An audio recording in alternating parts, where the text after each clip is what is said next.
এটা জিলহজ মাস চলছে, সামনে আমাদের দুটো জিনিস আসছে। এই জিলহজ মাসকে নিয়ে দুটো স্মৃতি জড়িয়ে আছে।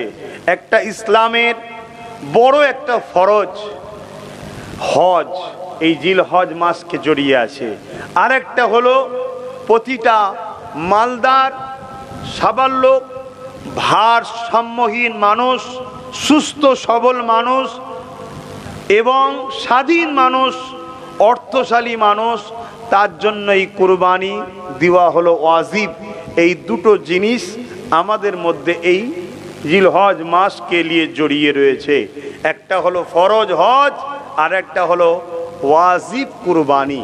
কুরবানি ওয়াজিব, এই দুটো জিনিসই আবার আব্বাজান হযরত ইব্রাহিম আলাইহিস সালাম ও তিনার পরিবার স্মৃতি ছাড়া দ্বিতীয় কিছু নয়, পুরো স্মৃতি। অর্থাৎ তিনারা আল্লাহকে এত ভালোবেসেছে যে তিনাদের কর্মকাণ্ডটাই আমাদের জন্য একটা ফরজ হয়েছে, আর একটা মালদারদের জন্য ওয়াজিব হয়ে গেছে। জোরে বলুন সুবহানাল্লাহ। তাহলে আল্লাহর যারা নৈকট্য হাসিল করে, আল্লাহর যারা কাছের হয়, আল্লাহ তাদেরকে কত ভালোবাসে দেখুন। তাদের কাজটাই পরবর্তী উম্মতের জন্য আল্লাহ ইয়াদগার বানায়, স্মৃতি বানায়। এই যে আজকে 5 লাখ হোক, 6 লাখ হোক, 7 লাখ হোক, 9 লাখ পর্যন্ত অনেকে খরচ করেছে, অনেকে 15-16 লক্ষ টাকাও খরচ করে ভিআইপি ক্যাটাগরিতে হজ করতে যায়। অ্যাকচুয়ালি হজটা কি? পুরো হজটাই বাপ ইব্রাহিম আলাইহিস সালাম ও তিনার পরিবারের স্মৃতি জড়িয়ে থাকা কাজগুলো। জোরে বলুন সুবহানাল্লাহ। আজকে আমরা কেউ যার যেমন সামর্থ্য আছে, কেউ 30, কেউ 50, কেউ 1 লাখ, কেউ 2 লাখ, কেউ 10 লাখ, কেউ 20 লাখ টাকার অর্থ দিয়ে পশু কিনে কোরবানি করছে। এই যে এত বড় অ্যামাউন্ট খরচ করে কোরবানি করা হচ্ছে, এই কোরবানিটা কি? হযরত ইব্রাহিম আলাইহিস সালাম এবং তিনার পরিবারের জড়িয়ে থাকা একটা স্মৃতি, সেই স্মৃতি ইয়াদগার পালন করানো হচ্ছে। জোরে বলুন সুবহানাল্লাহ। তাহলে ইসলামে অনেকে বলে সেলিব্রেশন নাই, ইয়াদগার নাই, স্মৃতি নাই, এটা ভুল কথা। ইসলামে যারা আল্লাহর নৈকট্য হাসিল করেছে তাদেরকে ফলো করার জন্য, তাদের সেই কামিয়াবির জায়গাটা আমাদের জন্য স্মৃতি হিসাবে আল্লাহ রেখে দিয়েছে। জোরে বলুন সুবহানাল্লাহ। আল্লাহর ঘরে যাচ্ছে, কি হয়? কি হয়?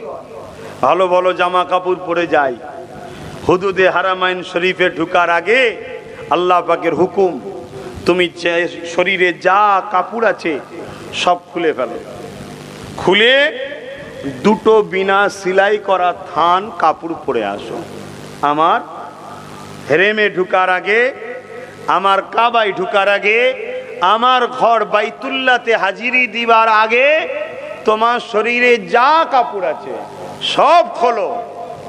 এমনকি ভেতরে যদি কেউ গেঞ্জি পরে থাকে বা আরো কিছু ভেতরে থাকে, যেটা সবই আপনারা বুঝছেন, ওগুলো হবে না, সব খোলো। খুলে দুটো থান কাপড় বিনা সেলাই করা পরে আসো। আচ্ছা বলুন, যে মানুষটা 5 লক্ষ টাকা খরচ করে হজ করতে যাচ্ছে, সেই লোকটাকে সব কিছু খুলিয়ে দিয়ে দুটো খান কাপড় পরাচ্ছে, অথচ যাচ্ছে কোথায়? আল্লাহর ঘর দেখতে। কার দাওয়াতে? আল্লাহ দাওয়াত দিয়েছে। হজ তো তারা করতে যায় যাদেরকে আল্লাহ দাওয়াত দেয়, তারাই যেতে পারে। এত বড় একটা দাওয়াত, দুনিয়ায় যদি কেউ সামান্য একটা দুটো পদের মালিক হয়, সে যদি দাওয়াত দেয়, সেজে গুজে যায়, সেন্ট আতর গোলাপ যে যেমন বলেন, ভিআইপি হবে কেন? ভিআইপি লোকের দাওয়াতে যাচ্ছি, আর আমার আল্লাহর দাওয়াতে যাচ্ছে, আরো তো সেজে গুজে যাওয়া দরকার। আল্লাহ এগুলো কেন? আমার আল্লাহ আওয়াজ দিচ্ছে, আমার ইব্রাহিম যখন আমার ঘরে এসেছিল, তার গায়ে দুটো বিনা সেলাই করা চাদর ছিল, থান কাপড় ছিল। ইব্রাহিমের ড্রেসটা আমার বড় পছন্দ, তাই ইব্রাহিমের ড্রেসকেই আমি হাজিদের জন্য ইউনিফর্ম করে দিয়েছি। জোরে বলুন সুবহানাল্লাহ। এখন যদি কেউ প্রশ্ন তৈরি করে যে আল্লাহ সেদিন মেশিন ছিল না, সেলাই করার মেশিন ছিল না, তাই সেলাই করে আসেনি আব্বা, আজ মেশিন হয়েছে, উন্নত মানের সমাজ ব্যবস্থা তৈরি হয়েছে। আল্লাহ পাকে একটাই কথা, কোনো বাহানা নয়। আমার বন্ধুর ড্রেস আমার বড় পছন্দ, ওটাই ইয়াদ করে তুমি দুটো থান কাপড় পরেই আসো। জোরে বলুন সুবহানাল্লাহ। আর একটু আগিয়ে চলেন কাবা শরীফের দিকে। যখনই আপনি হুদুদে হারামাইন শরীফে ঢুকবেন, দুটো থান কাপড় আপনাকে পরে ঢুকতে হবে। ওই ঢুকার পরে আপনি আর একটু আগিয়ে যাবেন। এ যুবকেরা, বাপেরা, মায়েরা, আল্লাহ পাকের কাবা শরীফ যখন দেখা যাবে, ওই কাবা শরীফকে যখন দেখতে পায়, প্রথম নজরে যখন কাবাকে দেখবেন, সঙ্গে সঙ্গে যে দোয়াটা চাইবেন, ওই দোয়া আল্লাহ পাক কবুল করে নেয়। কেননা আমার বান্দা বান্দি আমার ঘরকে দেখলো, এই দেখার জন্য বান্দা বান্দি যেটাই চাইবে আমি আল্লাহ তোফা হিসাবে সেটাই কবুল করে নেব।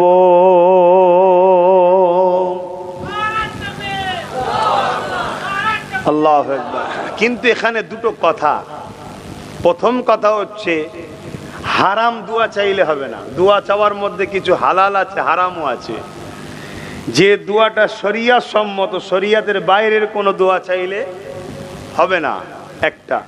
দ্বিতীয় নম্বর হলো কি, আপনার অর্থটাও যেন হালাল থাকে।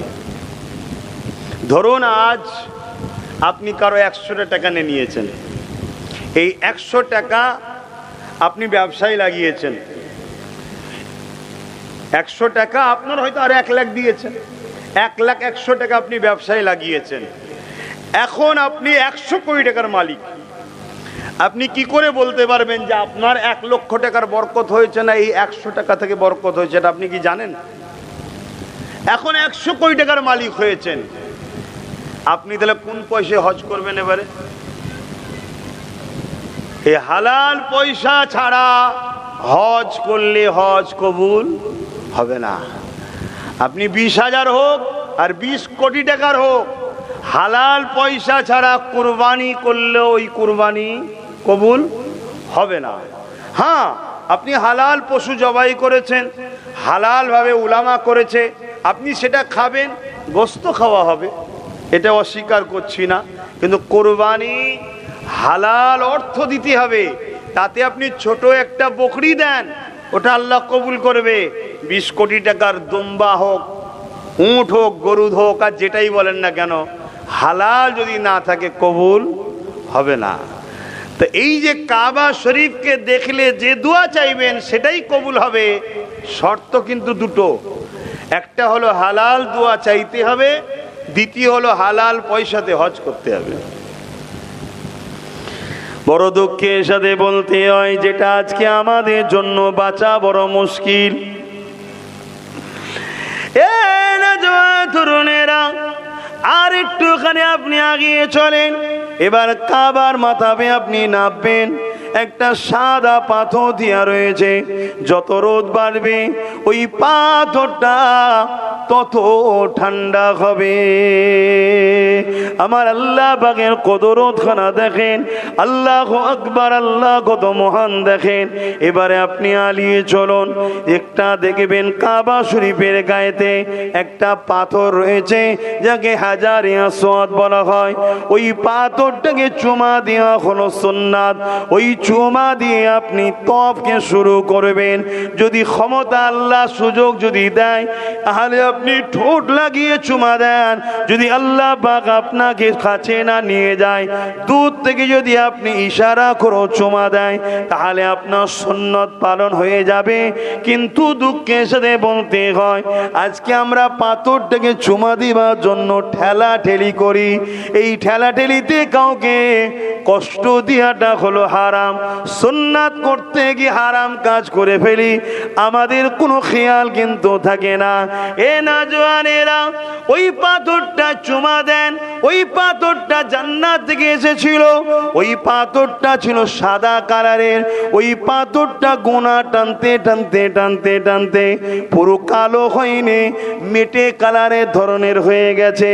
ওই গোনা টানতে টানতে টানতে কিন্তু এই পাথরটাকে চুমা দিবার জন্য মানুষ পেরেশান হয়ে যায়, কেননা গুনাহ অনেক করেছি, চুমা দিলেই টেনে নেবে না, অত সহজ নয়। এ যুবকেরা শুনে রেখে দেন, হযরত ওমর ফারুক একদিন হজ করতে গেছেন, ওই পাথরটা সামনে দাঁড়িয়েছেন, চুমা দিবার আগে বলতে লেগেছে, এ হাজারে আসওয়াদ রে, আমি তোকে চুমা দিতাম না, কেন তুই একটা পাথর, তুই ভালো করতে পারবি না আমার, ক্ষতিও করতে পারবি না আমার, তবে আমি দেখেছি দয়ার নবী ঠোঁট তোকে লেগেছে, এই রাসূলুল্লাহ ঠোঁট যেখানে লেগেছে আমি ওমর সেই জায়গাতে চুমা দিয়ে পছন্দ করি। এ নওজওয়ান তরুণেরা, হযরত ওমর ফারুক যখন কথা বললেন, হযরত আলী রাদিয়াল্লাহু তাআলা হুজুর আমার পাশে দাঁড়িয়েছিলেন, হুজুর আমার জবান খুলে দিলেন, ও ভাই হযরত ওমর, আপনি ঠিকই বলেছেন, পাথর কখনো মানুষের উপকার করতে পারে না, মানুষ কখনো পাথর কখনো কোনো ক্ষতিও করতে পারে না, তবে ভাই ওমর, এটা দুনিয়ার অন্য পাথরের মতো নয়, এই পাথর সম্বন্ধে আল্লাহ নবী নূরের জবান থেকে আমি আলী নিজের কানে শুনেছি, এই পাথর মুমিনদের জন্য বড় উপকারী, আর মুনাফিকদের জন্য এই পাথর কিয়ামতের দিনে বিপদের কারণ হবে। কেমন হবে? হযরত আলী বলেন, মুমিন যখন এই পাথরে চুমা দেয়, তার জীবনের গুনাহকে পাথর টেনে নেয়, তাকে বেগুনাহ বানিয়ে দেয়। তাই রাসূলুল্লাহ বলে দিলে, যখন কোনো মানুষ হজ করে ঘরে ফেরে, যেমন মায়ের পেট থেকে সন্তান বাইর হওয়ার সময় ওই সন্তানের কোনো গুনাহ থাকে না, ওই হাজী যখন হজ করে ঘরে ফিরে আসে, আমার আল্লাহ তার জীবনের গুনাহকে মাফ করে দেয়। শুধু একটা গুনাহ মাফ হয় না, সব গুনাহ মাফ হয়ে যায়, একটা গুনাহ মাফ হয় না। কিসের বলুন? বলবেন তো কোন গুনাহ মাফ হয় না? আরে শিরক যে করবে সে তো বেঈমান, বেঈমানের হজ আর কবুল হয় কি করে? ওটা তো কমন ব্যাপার। হকুন নাস, মানুষের হক, মা বাপের হক, স্ত্রীর হক, স্বামী স্ত্রীর হক, পাড়া প্রতিবেশীর হক, মানুষে হক, জীব জন্তুর হক আছে না নাই? এই হকুন নাস, মানুষের হক। আপনার গ্রামে যে ইমাম আছে তার একটা হক আছে না নাই? প্রতিবেশী, তার যদি ঠিকভাবে হক আদায় না হয়, পুরো গ্রামবাসী হকুন নাসে ধরা পড়বেন। ছেলে বাপের একটা হক আছে না নাই? ওই হক যদি আদায় না করতে পারে ধরা পড়বে, গুনাহ মাফ হবে না। আবার আব্বা সন্তানের একটা হক আছে না নাই? অনেকে মনে করে যে আমি বাপ হই, ও ছেলে হয় না, আপনার উপরেও একটা হক, ছেলের হক আপনার উপরে আছে। ওই হকও যদি বাপ আদায় না করে, এক ছেলেকে ভালো দিলেন আর এক ছেলেকে টেড়া চোখে দেখলেন, ও লেলা ভুলা বোঝে না, ওকে দে ওই ধারে ঠেলে দে, এ আমার চালাক চতুর ছেলে, ইনকাম করে দেয়, একে একটু আলাদা করে দেন না। আপনি গার্জেন, আপনার কাছে লেলা ভুলা যেই হোক আপনাকে সমান দেখতে হবে, আপনি বাপ। যদি হক আদায় না করে যান, হজ করে সব গুনাহ মাফ হবে, এই গুনাহ মাফ হবে না, এটা শরিয়ত বলছি। এবার কি নেবে না নেবে ওটা আমার ফ্যাক্ট নয়, ওটা আমার জানারও দরকার নেই, আমি ক্লিয়ার ডিউটি পালন করে দিচ্ছি। স্ত্রীর হক, স্ত্রীকে ঘরে চাকরানি মনে করলে হবে না, তার একটা হক আছে, ইসলাম হক দিয়েছে যেগুলো সেগুলো দিতে হবে। বাড়াবাড়িও চলবে না, কমালেও চলবে না। সব জায়গায় খরচ করেন, স্ত্রীর পিছনে খরচ করে না, এমনও লোক আছে না নাই? বাইরে নাম কামাবার জন্য অনেক টাকা দান করে, আর স্ত্রী কিছু শখ করলে, কোথা পাবো, চুপ করতো, বেশি কথা বলবি না, এক্ষুনি দেবো বাপ, তাই নাকি? এটা হক নষ্ট হচ্ছে। অথচ রাসূল পাক সাল্লাল্লাহু আলাইহি ওয়াসাল্লাম বলেছেন, পৃথিবীতে সব জায়গায় দান করো, সব তো আছেই, কিন্তু দুটো জায়গায় খরচ করলে সব থেকে বেশি আল্লাহ খুশি হয়। একটা হলো মা বাপের পিছনে, আর একটা হলো স্ত্রীর পিছনে। এখন যদি এই ওয়াজ বেশি করে ফেলা আর এক অসুবিধে আছে। তবে স্ত্রী যদি হারাম জিনিসের দাবি করে, হারাম শখ করে, ওই শখ পূরণ করাটাও ইসলামে হারাম, চলবে না। হালাল শখ করেছে স্ত্রী, হালাল, আপনার আওকাত আছে, স্ত্রী বলেছে আমাকে সামনে কোরবানিতে একটা কিছু গিফট দেবেন, একটা আংটি দেবেন, মেয়েরা একটু শোনা পছন্দ করে, শোনার কথাটাই বলে ফেললাম। এই পছন্দ করো তো নাকি? হ্যাঁ, পছন্দ করে। এটা আল্লাহর সৃষ্টি ভাই, আল্লাহ তাদেরকে ওইভাবেই তৈরি করেছে। তারা একটু সোনা দেখলে বেহুশ হয়ে যায়, সোনার জিনিস পেয়ে গেলে দাদা দিন না খাওয়া হয় তাও ভালো ঠিক হাঁটতে থাকবে। এটা আল্লাহর হুকুম ভাই, এটা খারাপ গুণ নয়, এটা একটা ভালো গুণ। খারাপ বলবো কেন? সে তার কারো বাড়িতে চুরি করে নিয়ে আসে না, স্বামী দিয়েছে, খুশি হয়েছে। তো যাই হোক, আপনার যদি থাকে তাকে দিন। হ্যাঁ, স্ত্রী শখ করেছে ঈদের দিনে আমাকে নিয়ে গিয়ে সিনেমা দেখাতে হবে, এ শখ পালন করা যাবে না, এটা হারাম। তো যাক, আমি অন্যদিকে চলে যাচ্ছি আবার। তো সেই জায়গায় হজ করলে সব গুনাহ মাফ হয়ে যায়, হক্কুন নাসের গুনাহ আল্লাহ মাফ করে না। আর আমি কি বললাম, মুমিন যখন চুমা দেয় গুনাহ টেনে নেয়। মুমিনটা কি? মুমিনটা কি? মুসলমান আর মুমিন, মুসলমান দুটো এক না আলাদা? একটু সারা দেবেন আব্বাজানেরা। অনেকে বলে মুসলমান, আবার মুমিন কি জিনিস? হ্যাঁ, মুসলমান তো প্রত্যেকেই, যখন মানুষ জন্ম হয় প্রত্যেকেই মুসলমান হয়ে জন্ম হয়। ফিতরাতের দিক দিয়ে সে আমার ঘরে হোক, আপনার ঘরে হোক, আমেরিকায় হোক আর জাপানে হোক, হিন্দুস্তান হোক আর পাকিস্তান হোক, পৃথিবীর যেখানেই মানুষ জন্ম হয় ফিতরাতের দিক দিয়ে মুসলিম হয়ে জন্ম হয়।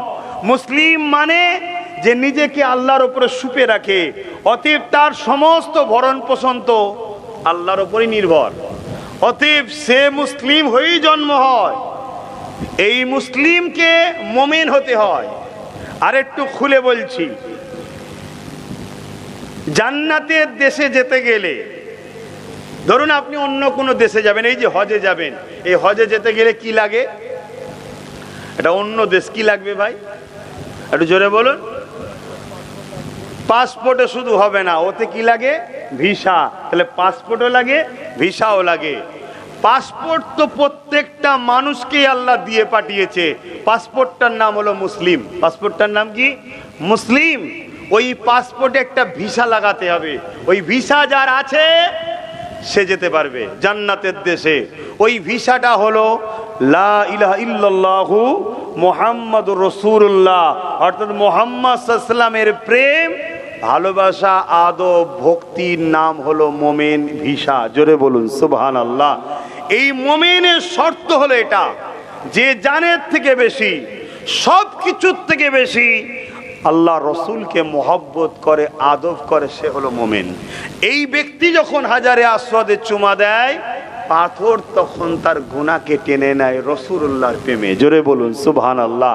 আর মুনাফিক হাজারো চুমা দিলেও তার গুনাহ টানবে না, উপরন্ত মুনাফিক ফাঁসবে। কি?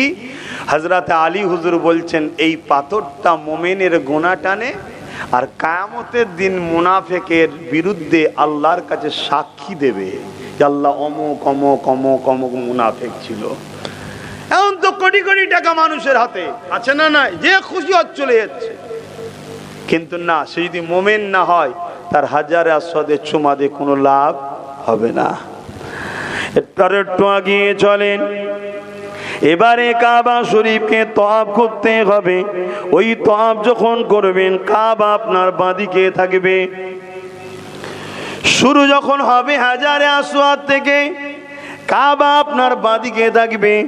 আপনি কাবা শরীফকে তওয়াফ করতে লাগবেন। অনেক বড় কথা, সময়ের দিকে খেয়াল করে মূল জায়গাটা বলতে যাচ্ছে।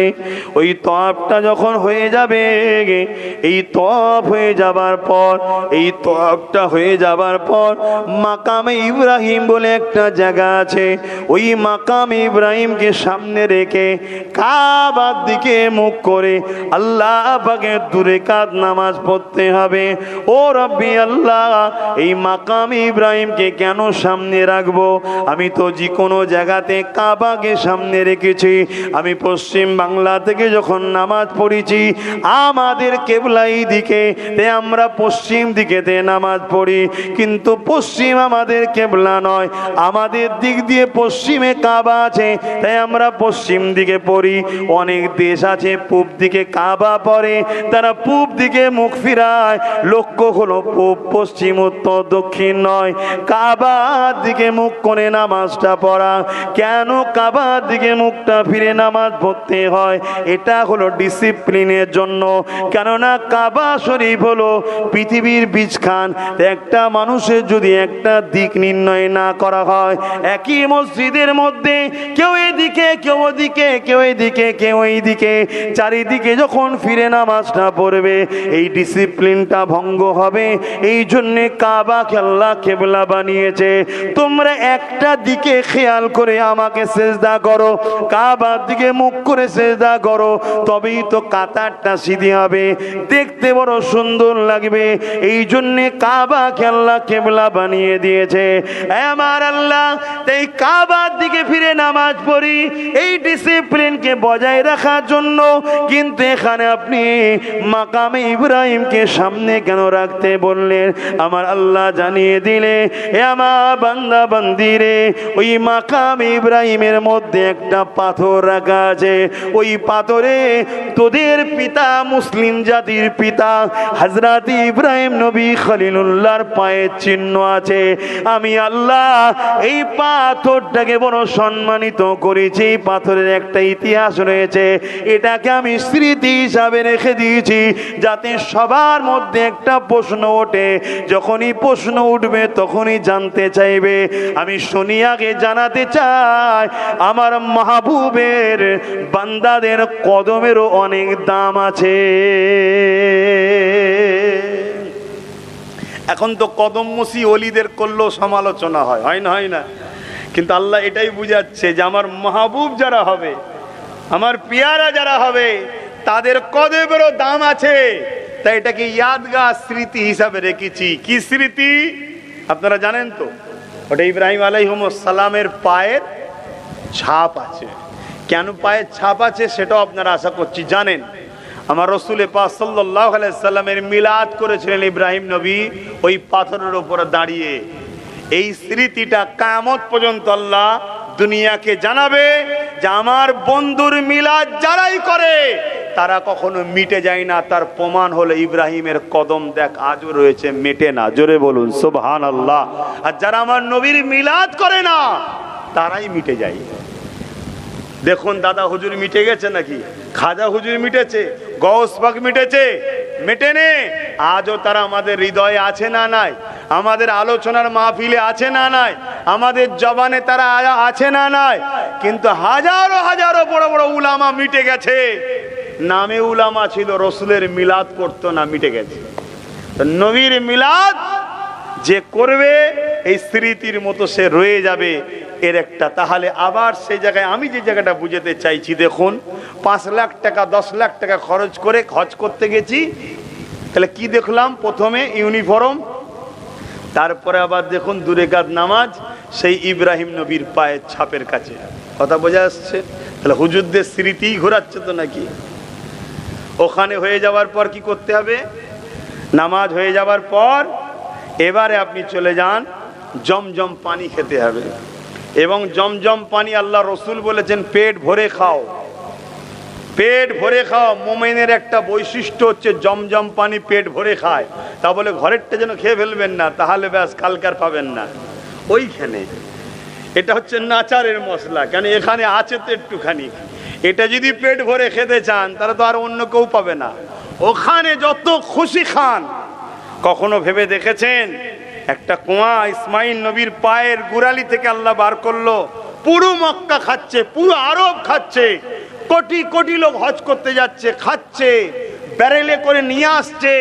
পৃথিবীর যত বড় বড় রাষ্ট্র নায়করা আছে তারাও সব গোপনে গোপনে জমজম পানি খায়। কেন? তারা জানে পৃথিবীতে যখন কোনো দাওয়া কাজ করে না, জমজম পানি হলো সমস্ত বিমারের শেফা। জোরে বলুন সুবহানাল্লাহ।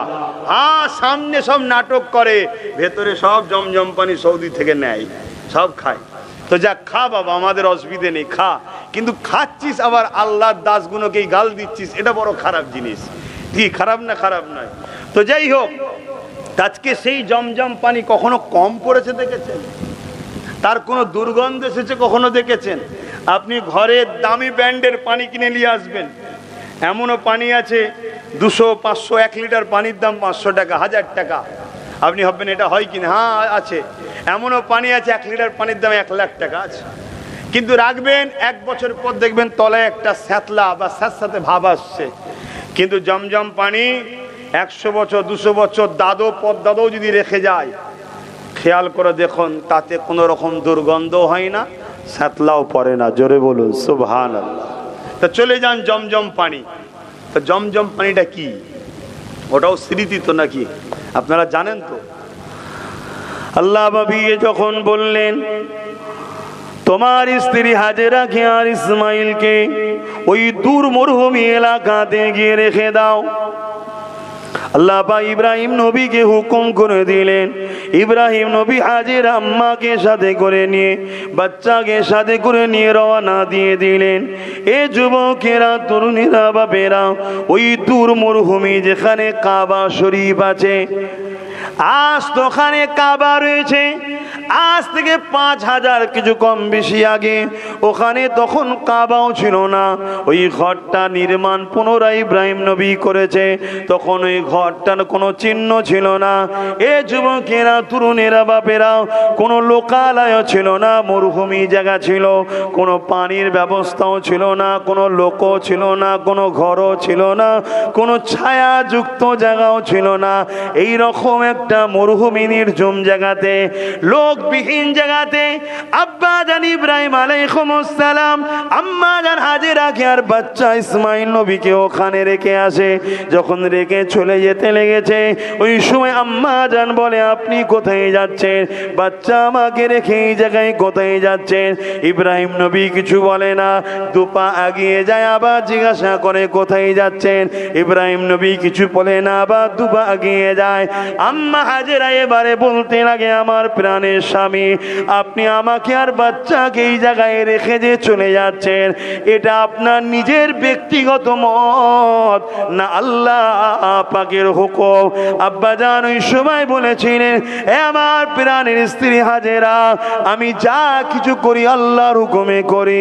আম্মা জান হাজেরা তখন বলেছিলেন আপনি যান, কোনো চিন্তা করবেন না, কেননা যিনি এখানে আমাকে রেখে যেতে বলেছে, শুনে রাখেন তিনাকে আমিও ভালোবাসি।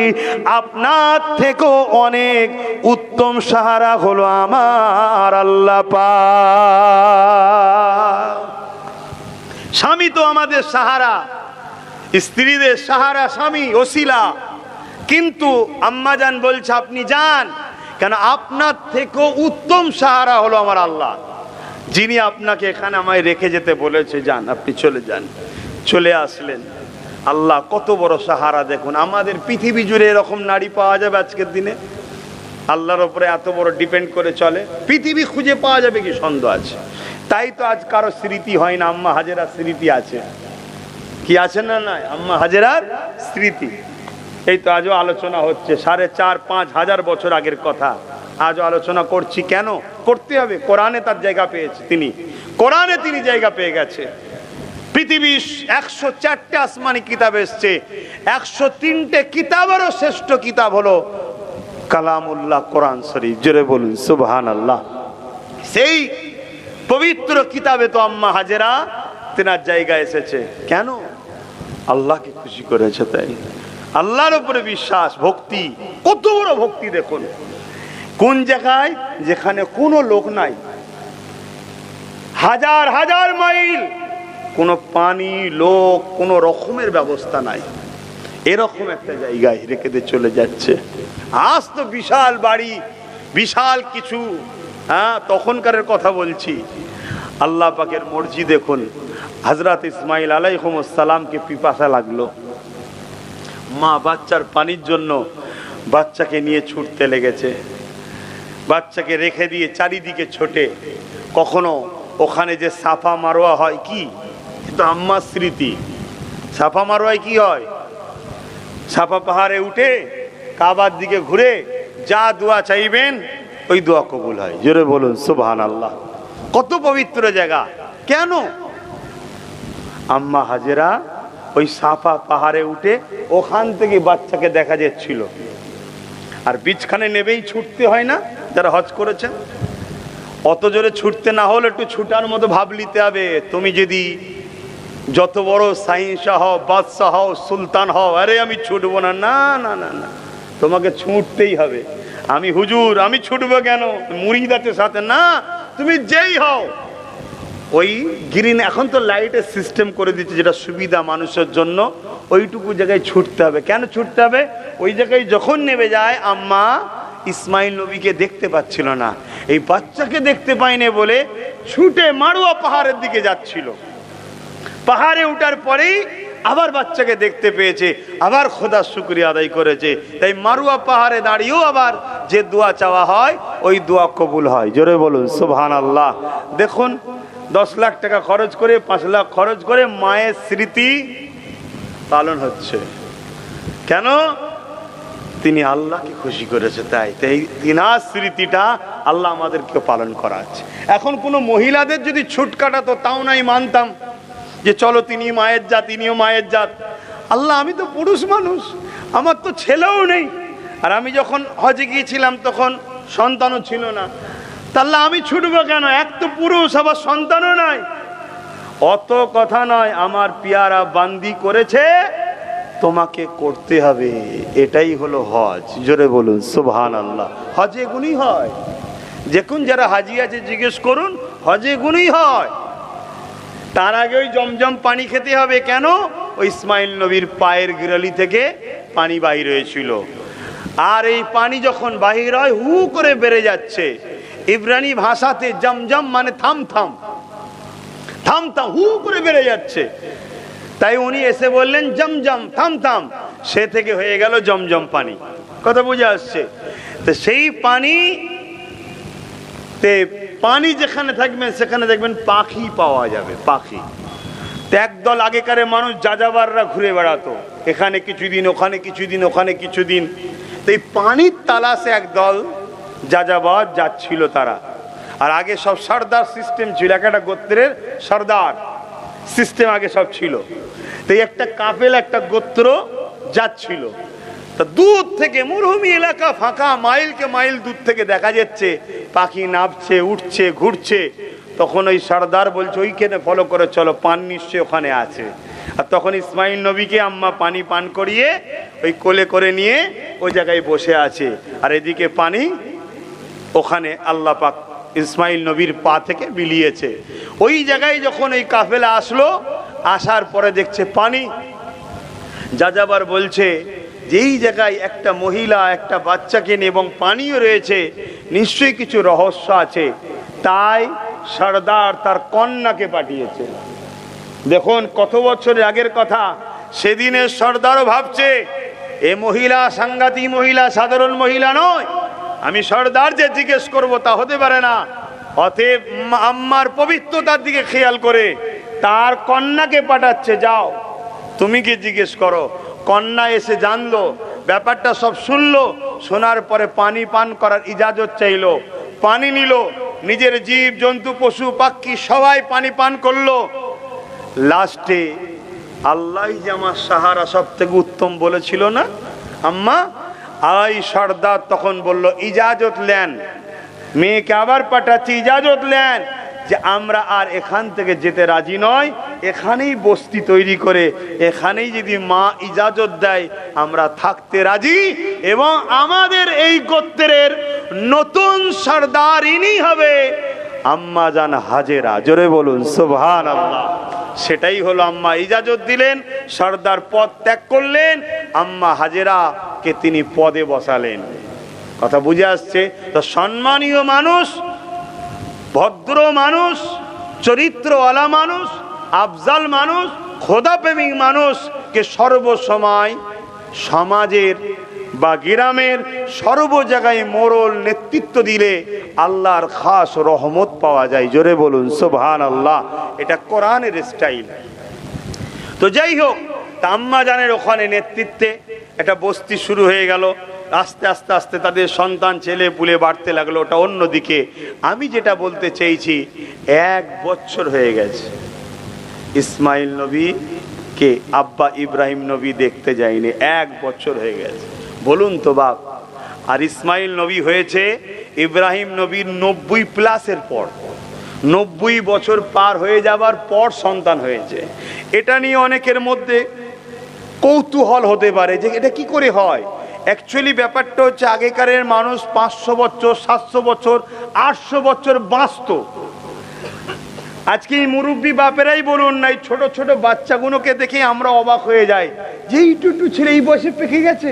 আমরা বলি না আমরা যখন, আমার মুরব্বী বাপেদের কথা বলছি, মুরব্বী বাপেরা যখন 25 বছর বয়স, তখনও হয়তো অনেকে বুঝতো না সংসার জীবনটা কি, বুঝতো না। আর এখন ছোট ছোট বাচ্চারা, কেন আমাদের হায়াত কম, অল্প বয়সে আল্লাহ সব মেন্টালিটিতে দিয়ে দিচ্ছে। আর তখন মানুষ বাঁচত 500 বছর 700 বছর 800 বছর। তাই তিনাদের 150 200 300 400 বছরও সন্তান হতো। তা আব্বাজান ইব্রাহিম আলাইহিস সালামের 90 বছর পর, 90 বছর পর্যন্ত কোনো সন্তান হয়নি।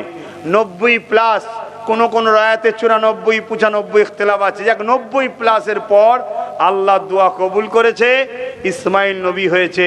এবং প্রতিটা নবীদের সম্পর্ক জান্নাতের সাথে। তাই প্রতিটা শরী নবী চাঁদের থেকেও নুরানি বেশি। জোরে বলুন সুবহানাল্লাহ। চাঁদের থেকেও তিনাদের শরীর থেকে মিষ্টি আলো বাহির হতো। তাই ইসমাইল আলাইহিস সালাম এরকম একটা জ্যোতিময় সুন্দর ফুটফুটে সন্তান, সেই সন্তানকে বাপ রেখে দিয়ে 1 বছর, এটা আল্লাহর পরীক্ষা, যাইনি। 1 বছর পর হুকুম হচ্ছে, ইব্রাহিম লাব্বাইকা ইয়া আল্লাহ, যাও সন্তানকে দেখতে। তবে উটের পিঠ থেকে নামবে না, দূর থেকে দেখবে, কিছু সময়ের পর চলে আসবে। বলেন তো আমরা কেউ সহ্য করতে পারবো? আল্লাহ যদি আমাদের কাউকে এরকম কথা বলে, সহ্য করতে পারবেন? বলেন না পারবেন? চোখের সামনে ছেলে অন্যায় করলে পাড়ার 2টো লোক যদি এসে বলে, তোমার ছেলে অন্যায় করছে সামলাও, আমি আপনি তেরে উঠি, আমার ছেলে যা খুশি করে করে, তোমায় কে বলতে বলেছে? আরে আল্লাহর আইনের বিরুদ্ধে তোমার ছেলে চলে যাচ্ছে, তোমার খেয়ালই নাই? হ্যাঁ, খেয়ালই নাই। কিয়ামতের দিনে একটা নারীদের জান্নাত যাওয়া অনেক সহজ হবে, পুরুষদের জান্নাত যাওয়া অনেক কঠিন ব্যাপার। একটা নারীকে প্রশ্ন করা হবে, বলো তুমি আমার জন্য কি করেছো? স্বামীর হুকুম মানতে, পর্দায় থাকতে, নামাজ পড়তে, রোজা রাখতে, হজ করেছো, গীবত করোনি? না, জান্নাত চলে যাও। কথা বুঝে আসছে? একটা পুরুষকে জিজ্ঞেস করা হবে, হালাল ইনকাম করতে, নামাজ পড়তে, কোরআন পড়তে, আমার শরিয়াতের হুকুম অনুযায়ী চলেছো? হ্যাঁ আল্লাহ চলেছি, সব সুন্দর জীবন, কোনো ভুল নেই, জান্নাত যাব? না। তোমার মেয়ে পর্দা করতো, আল্লাহ ওটা ওকে জিজ্ঞেস করে না, তুমি গার্জিয়ান, উত্তর দাও। আল্লাহ শোনে নে, যাও ওর সাথে জাহান্নামে যাও। শুনছেন? যদি মেয়েটাও ক্লিয়ার হয়ে গেল, আল্লাহ যায় এবারে না, তোমার স্ত্রী পর্দা করতো, আল্লাহ কথা শুনতো না, যাও ওর সাথে জাহান্নামে যাও। শুনছেন কি বলছি? একটা পুরুষের জান্নাত যাওয়া কত কঠিন, কত কঠিন। এরপরে আরো দায়িত্ব আছে, মায়ের খেদমত, সন্তান ঠিকভাবে চলতো কিনা, সব কিছু কৈফিয়ত পুরুষকে দিতে হবে। কেন? তুমি অভিভাবক, তুমি গার্জেন, তোমাকে দিতে হবে। যদি বলো যে এত কিছু পারবো না বললে হবে না। তোমার মালিকের আদেশ, এটা তোমায় মানতেই হবে। তুমি যার সৃষ্টি, তিনার হুকুম মানতেই হবে। পারবো না, শাস্তির জন্য তৈরি হও, পারলে রাজি। হ্যাঁ ভুল হতে পারে, তার জন্য নত হয়ে থাকো। আল্লাহ বড় দয়ালু, নতকারীকে বড় পছন্দ করে। জোরে বলুন সুবহানাল্লাহ। এরপরে আসুন, তবে সমাজে একটা প্রবাদ বাক্য আছে, কি ছেলেদের থেকে নাকি বাপেদের ঘরে মেয়েরা বেশি ভালোবাসে। এ কথাটা কি শুনেছেন আপনারা? একটু হ্যাঁ কি না বলবেন তো। হ্যাঁ তাই তো নাকি? ছেলেদের থেকে নাকি মেয়েরা বাপকে বেশি ভালোবাসে। কথাটা কিন্তু আমি অ্যাকসেপ্ট করছি। কেন ছেলেরা বুড়ো বয়সে বাপ মাকে ভাত দেয় না, বুড়ো বাপ মাকে মেয়েরা তবুও দেয়। কথা বুঝে আসছে? এখন সমাজে চলছে। কিন্তু ঠান্ডা মাথায় চিন্তা করে দেখুন, আকসার বাপ জাহান্নামে যাবে মেয়েদের কারণে। আকসার বাপ জাহান্নামে যাবে মেয়েদের কারণে। কেন? মেয়েরা আকসার পর্দা ছেড়ে দিয়েছে। এই বেপর্দা নারীর জন্য প্রত্যেকটা বাপ ধরা পড়বে। কি আমার আজ কি অসুবিধা হচ্ছে বলেন? ছেড়ে দিই তাহলে। কেন? জলসা করার শখ আগে ছিল, এখন আর নেই। এই বললাম না, গরমের জন্য সব ফোন করে বারণ করছি। প্রায় 30টা কম বেশি জলসা বাদ দিয়ে দিয়েছি গরমের জন্য। সেই জায়গায় এনেছেন দিন জানার জন্য। দিন তো এটাই। আপনি জমিতে চাষ করবেন, পানি দিচ্ছেন, ভালো কথা। কিন্তু ওই জমির আলগুলো কাটা আছে, আপনার পানি তো থাকবে না। চাষ করবেন কি করে? আপনি নামাজ পড়লেন, রোজা রাখলেন, হজ করলেন, সব করলেন, কিন্তু আপনার বাড়ির খাবারটা ঠিক নেই, আপনার বাড়ির মহিলা ঠিক নেই, পর্দা করে না, তাহলে আপনার আল কাটার মতো পানি সব বেরিয়ে যাবে, আপনি ধরা পড়ে যাবেন। জানি না আমার কথাতে আমার মা বোনগুলো নারাজ হচ্ছে কিনা। তো হলেও কিছু করার নেই মা, হলেও কিছু করার নেই বোন। মনে রেখে দেবেন, এ দুনিয়া চিরস্থায়ী নয়।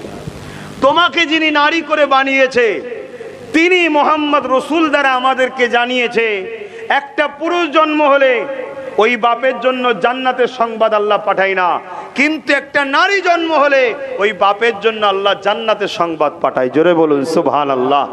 তোমাদেরকে আল্লাহ এত নিয়ামত করেছে, মায়ের জাত।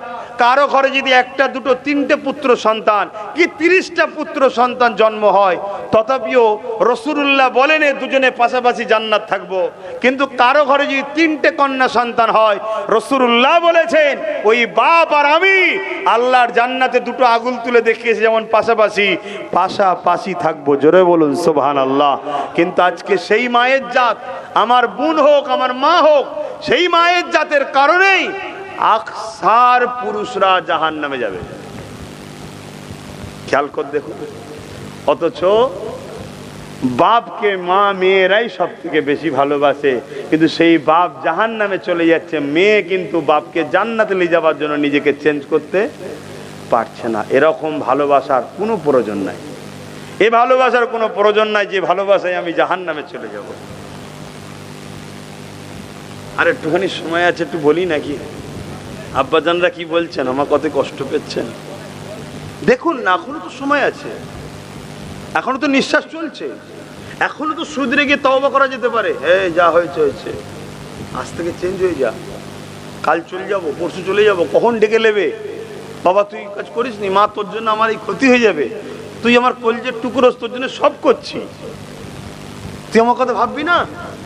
তোর ভালো জায়গায় বিয়ে হবে, যাতে শান শওকতের সঙ্গে হয়, সেখানে গিয়ে তোকে ডাল ভাত না খেতে হয়, কষ্ট করে মেহনত করে তোর জন্য জমি করেছি, ব্যাংক ব্যালেন্স করে রাখছি, সব করছি মা তোর জন্যে, আর আমি যেন জাহান্নামে না যাই, এটা তুই চেষ্টা করবি নি? প্রতিটা বাপ যদি তার মেয়েকে ডেকে এইভাবে বুঝায়, আশা করছি মায়ের যাদের দিল বড় নরম হয়, তারা অবশ্যই চেঞ্জ হবে। তারা খারাপ হওয়ার পিছনে বাপেদেরই দোষ আছে, তারা খারাপ হওয়ার পিছনে বাপেদেরই দোষ আছে। হ্যাঁ, ছোটবেলা থেকে যদি আমরা আমাদের ছেলে মেয়েদের ঘরে ইসলামিক ড্রেসে অভ্যস্ত করতাম, তাহলে বড় হলে ওই অভ্যাসেই রয়ে যেত। কিন্তু আমরা ছোটবেলা থেকে যত পেরেছি দুনিয়ার তালে তাল দিয়ে ড্রেস পরাচ্ছি। ফুটফুটে সুন্দর একটা নারী দিয়ে চাল্লা কন্যা সন্তান, তাকে ছোটবেলা থেকে ছোট ছোট কাপড় পরাচ্ছে, দেখতে খুব ভালো লাগছে, সবাই আনন্দ করছে। 2 দিন, 2 মাস, 4 মাস, 6 মাস, 20 মাস, 1 বছর, 2 বছর, 3 বছর, 4 বছর, 5 বছর, 10 বছর, এবারে তুমি চাইছো তাকে ঢাকতে, আর হয়? হ্যাঁ, আর হয়? তার অভ্যাস, মেন্টালি সেটিং হয়ে গেছে। ঠিক তেমন পুরুষ ছেলেগুলোর ক্ষেত্রে আমরা ছোটবেলা থেকে যদি এদের মেন্টালিতে তৈরি করতাম, বাইরে বেরোলে মাথায় টুপি দিতে হয়, গায়ে জামা পরতে হয়, পরনায় পায়জামা পরতে হয়, এটা আমাদের ড্রেস। নুগি আমাদের ড্রেস নয়, নুগি আমরা পরি শখে, আরামের জন্যে। ইসলামের ড্রেস নুগি নয়, কথা বুঝে আসছে? ইসলামের ড্রেস হচ্ছে পায়জামা, কথা বুঝে আসছে তো? যাক, সেইটা যদি এখন থেকে পড়ানো আমাদেরকে অভ্যাস করতাম, তাহলে দেখতেন ওই মেন্টালিটি আমাদের বাচ্চাদের তৈরি হতো। তাহলে যত বড় হতো ওইটা পছন্দ হতো, অন্যটা পছন্দ হতো না। তাহলে আমাদের ছেলে মেয়েরা যে খারাপ হচ্ছে, এর জন্যে আমরাই দোষী, আর এর জন্যে তারা খারাপ হয়ে তারা তো জাহান্নামে যাবে, আর তাদেরকে জাহান্নামে ঠেলে দিবার জন্যে বাপ দোষী, আর এজন্যে বাপের শাস্তি হিসাবে তার সাথেই জাহান্নাম। কিছু করার নেই, যেটা শরিয়াতের হুকুম সেটা বলতে বাধ্য হচ্ছি।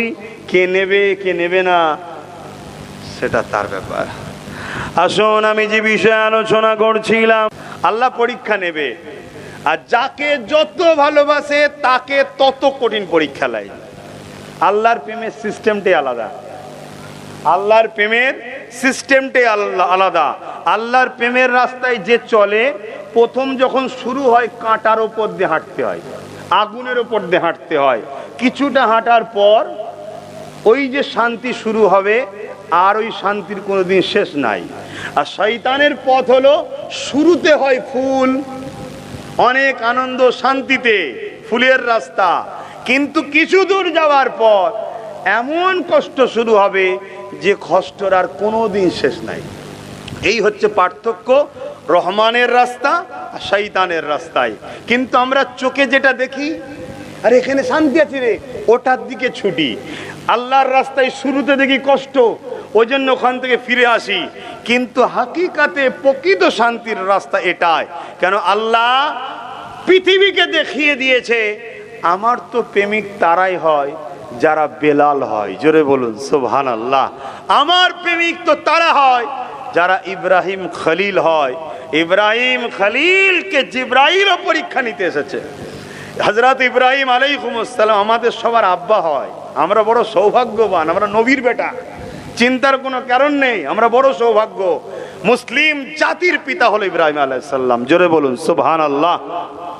তো ইব্রাহিম আলাইহিস সালাম, তিনাকে আল্লাহ অনেক ভালোবাসে, খলিল বলেছে, বন্ধু বলেছে।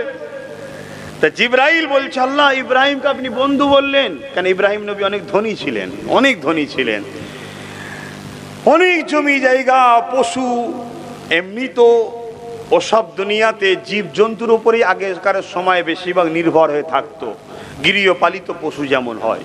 তো সেই জায়গাতে ইব্রাহিম নবীকে আল্লাহ অনেক সম্পদ দিয়েছিলেন। তা জিবরাইল আলাইহিস সালাম বললেন যে আল্লাহ এই দুনিয়াদারটাকে আপনি বন্ধু বলছেন? আল্লাহ বলছে, জিবরাইল আমার বন্ধু হলে তুমি এত বড় অবজেকশন দিচ্ছ? তুমি জানো আমার খলিল আমায় কত ভালোবাসে? আল্লাহ দেখুন না, আপনি তো দিয়েছেন, সে তো জীব জন্তু নিয়ে মাঠে চড়াতে বেরোয়, হাজারো হাজারো তার পশু আছে, দুম্বা আছে, বকরি আছে, বিভিন্ন ধরনের জীব জন্তু রয়েছে। আল্লাহ বললেন, খবরদার আমার ইব্রাহিমকে দুনিয়াদার বলো না, দরকার হয় তুমি পরীক্ষা নিতে যাও। জিবরাইল আলাইহিস সালাম মানুষের সুরাতে পরীক্ষা নিতে আসছে। কি পরীক্ষা নিয়েছে?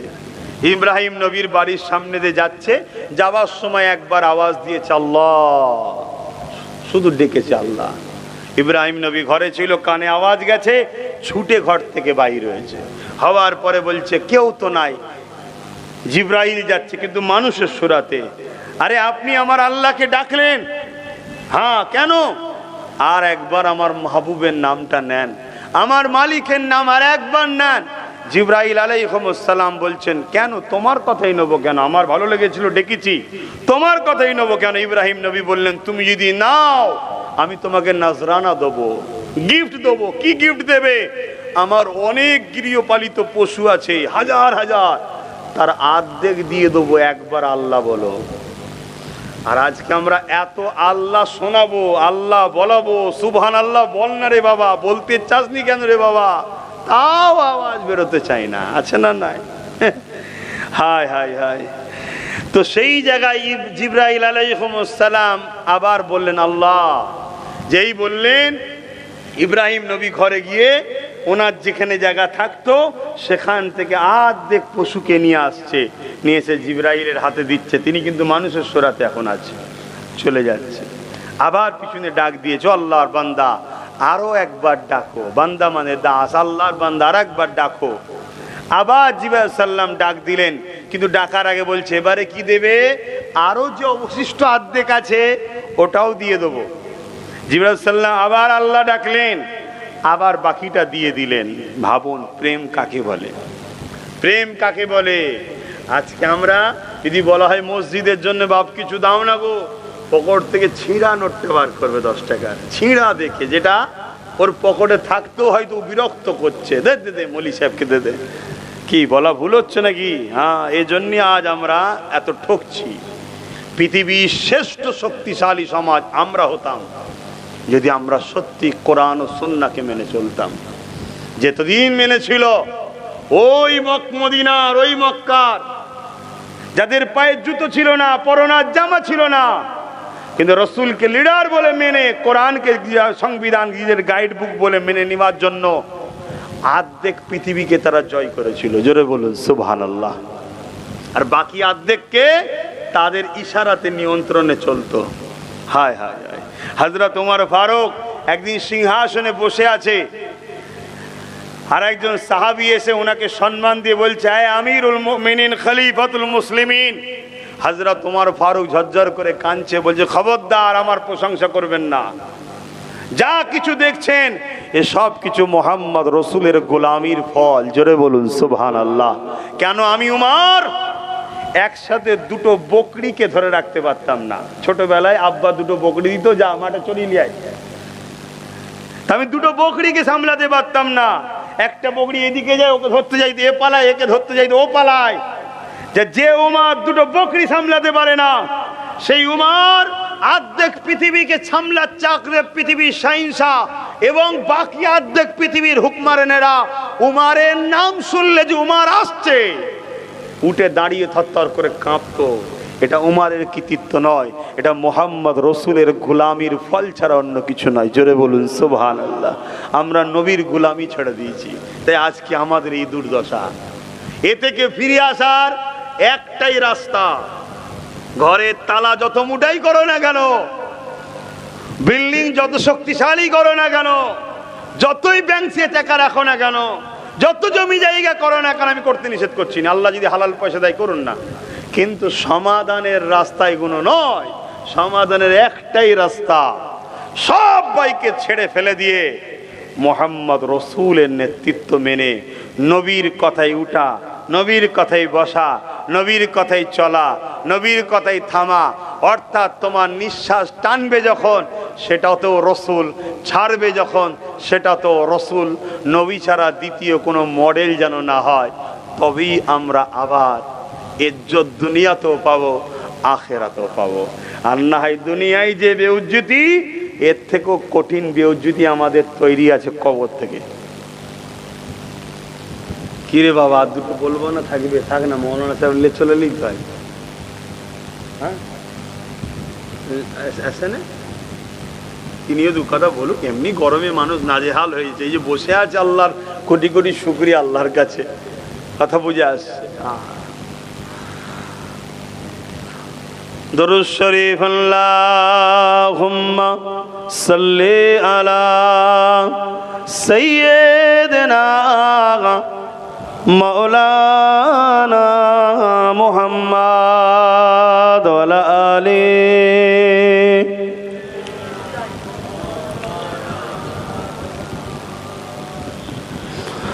বাদশা তুমি দিন দুনিয়াত, হে পরওয়ার দিগার। বাদশা তুমি দিন দুনিয়ার, হে পরওয়ার দিগার। সেজদা লওগে হাজার বার আমার, হে পরওয়ার দিগার। চাঁদ সূরজ আর গ্রহ তারা, চাঁদ সূরজ আর গ্রহ তারা, জিন ইনসান আর ফারিস্তারা, চাঁদ সূরজ আর গ্রহ তারা, দিন ইনসান আর ফারিস্তারা, দিনে রজনী গাইছে তারা, দিন রজনী গাইছে তারা, মহিমা তোমার হে পরওয়ারদিগার, বাদশা তুমি দিন দুনিয়ার হে পরওয়ারদিগার। আমার আল্লাহর কোনো প্রয়োজন নেই আমাদের ঘরে। এই যে গাছের পাতা দেখছেন সব আল্লাহর তাসবিহ পড়ে, জীব জন্তু সবাই আল্লাহর তাসবিহ পড়ে, অথচ শ্রেষ্ঠ আমরা আশরাফুল মখলুকাত। কিন্তু আমাদের অত্যাচারের জন্য আজকে এরাও পেরেশানে আছে। এই যে পানি হয় না, গাছগুলো কষ্ট পাচ্ছে না, পায়নি। এই যে পানি হয় না, জীব জন্তু কোনো কষ্ট পাচ্ছে না, পায়নি। সব আমাদের কর্মের ফল। বলুন ভুল বলছি? প্রতিটা পাড়ায় খোঁজলেন এতিম কষ্টে আছে, বিধবা কষ্টে আছে, গরিব কষ্টে আছে, অসহায় কষ্টে আছে। প্রতিটা বাড়িতে খোঁজলেন মা বাপের উপরে জুলুম হয়। আরে 100-র মধ্যে 95টা বাড়ি যদি এই হয় আর 5টাকে ধরে কি হবে? তাহলে বলুন, এত পাপ অন্যায় আমরা করে ফেলছি, তাই সমাজে আজকে এই আযাব আসছে। আর এই আযাবের ভুক্তভোগী আজকে এই মখলুকাতগুলো হচ্ছে। হযরতে নবী সুলাইমান আলাইহিস সালামের সময়ে পানি হচ্ছিল না। এক সময় হুজুর রওনা দিলেন প্রচুর উম্মতদের নিয়ে। এমন সময় হুজুর দেখছে একদল পিপিলিকা আল্লাহর কাছে দোয়া চাইছে, আল্লাহ পানি দাও। নবী সুলাইমান আলাইহিস সালাম বলছে, চলো, মানুষ বড় খারাপ হয়ে গেছে, তবে আল্লাহর এই মখলুকের ওসিলায় পানি হবে। এটা শিক্ষার জন্যে, মোটেই নবী যেখানে রয়েছে সেখানে তো তার হাত কবুল তো হবেই। এটা শিক্ষার জন্য হুজুর শিক্ষা দিয়েছিলেন। তাই আজ এই জীব জন্তু এদের ওসিলাতে যদি আল্লাহ দেয়, এদের ওসিলাতেই হবে, আমরা পাওনা দ্বারা নয়। খারাপ নেবেন না। আয়নার সামনে যখন আব্বাস সিদ্দিকী দেখি নিজেকে, তখন বুঝতে পারি আমি কি।